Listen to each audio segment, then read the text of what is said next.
તો ડોક્ટરને ભગવાનનું બીજું રૂપ કહેવામાં આવે છે, કેમ કે આ ધરતી પર ભગવાન બાદ એક ડોક્ટર જ હોય છે જે દર્દીને મોતના મુખમાંથી પણ બહાર કાઢી શકે છે। ત્યારે અમદાવાદમાં શુભમ ઇન્સ્ટિટ્યૂટ કેમ્પસમાં નર્સિંગના વિદ્યાર્થીઓનો શપથ ગ્રહણ સમારોહ યોજાયો હતો, જે આવનારા વર્ષોમાં દર્દીઓની સેવા કરશે। જોઈએ આ રિપોર્ટમાં।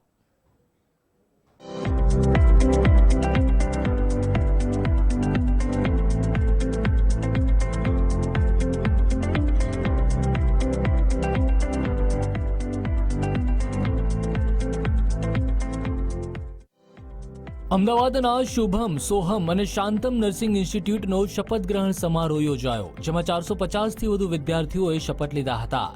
શાંતમ એજ્યુકેશન કેમ્પસમાં અલગ અલગ રીતે વિદ્યાર્થીઓને શિક્ષણ આપવામાં આવે છે। ભીમરાવ ચેરિટેબલ ટ્રસ્ટના ટ્રસ્ટી પ્રહલાદભાઈ પરમાર દ્વારા વિદ્યાર્થીઓને સારું શિક્ષણ મળી રહે તે હેતુથી કોલેજ શરૂ કરવામાં આવી હતી। સોહમ ઇન્સ્ટિટ્યૂટના ડાયરેક્ટર દેવીબેન પરમારે નર્સિંગ શપથ ગ્રહણ સમારોહમાં જણાવ્યું હતું કે આ કાર્યક્રમ થકી મહાનુભાવોના વક્તવ્યના દોરીસંચારથી વિદ્યાર્થીઓને આગળ વધવાની પ્રેરણા મળતી હોય છે। નર્સિંગ એક એવો વ્યવસાય છે કે જેમાં જીવતા જાગતા માણસ સાથે કામ કરવાનું હોય છે, નહીં કે મશીન સાથે।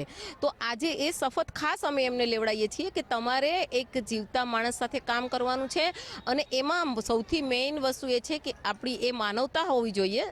ભલે તમે નર્સિંગ કરીને જોબ કરો તો પૈસા તો કમાવાના જ છો, સેવાની સાથે સાથે તમારી કેરિયર પણ બનવાની છે, પણ માનવતાને અગ્રતાક્રમ આપવાનો છે અને એમના જીવને અગ્રતાક્રમ આપવાનો છે અને સેવા કરવાની છે।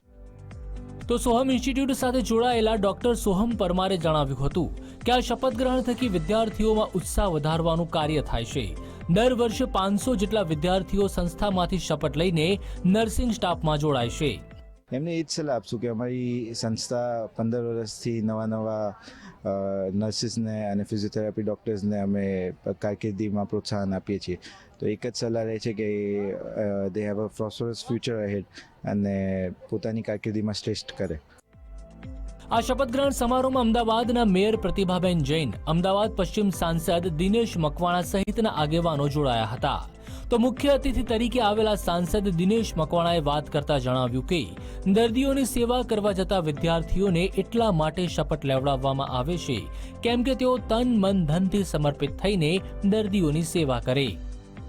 હું લાખ અભિનંદન આપું છું ડૉક્ટર પ્રહલાદભાઈને, સોહમભાઈને અને દેવીબેનને કે આવી સંસ્થા ઉત્તરોત્તર પ્રગતિ કરે અને વર્ષો સુધી આ સંસ્થા દ્વારા આવા ઉચ્ચ ક્વોલિટીના નર્સિંગ વિદ્યાર્થીઓ નીકળે અને લો કોલેજના વિદ્યાર્થીઓ નીકળે અને આ દેશની સેવા કરી શકે। તો વિદ્યાર્થીઓએ પણ વાતચીત કરતા જણાવ્યું હતું કે સંસ્થા સાથે છેલ્લા 4 વર્ષથી સંકળાયેલા છે અને સંસ્થા એક પરિવાર હોય તેવું જ છે। સંસ્થાના તમામ કાર્યકારી સભ્યો, પ્રોફેસર અને ટીચર્સનો પણ સપોર્ટ પૂરેપૂરો મળતો રહે છે। અહીંયા કહેવા જઈએ તો આ કોલેજ સૌથી બેસ્ટ છે। અહીંયાની ઓથ બીજી કોઈ કોલેજમાં નહીં થાય એવી ઓથ અહીંયા જોવા મળે છે। એટલા જ બધા ફંક્શન હોય છે, એક્ટિવિટીઝ હોય છે, જેમને જેમાં રસ હોય એ બધું જ અહીંયા ઓથ સેરેમનીના દિવસે કરાવવામાં આવે છે। શિક્ષકમાં કહેવા જઈએ તો શિક્ષકો એટલા એજ્યુકેટેડ છે અને કોઈ પણ જાતની કોઈ બી અમને પર્સનલી બી કાં તો પ્રોફેશનલી બી કોઈ પણ તકલીફ હોય તો અમને હેલ્પ કરે છે। શુભમ નર્સિંગ ઇન્સ્ટિટ્યૂટના શપથ ગ્રહણ સમારોહમાં 450થી વધુ વિદ્યાર્થીઓએ શપથ લીધા। આ સમારોહમાં સંચાલકોનો એકમાત્ર ધ્યેય એ જ છે કે દરેક વિદ્યાર્થીઓ નર્સિંગનો અભ્યાસ કર્યા બાદ પોતાના જીવનમાં પ્રગતિ કરે અને લોકોની પૂરી નિષ્ઠાભાવથી સેવા કરે। Bureau report, Gujarat first.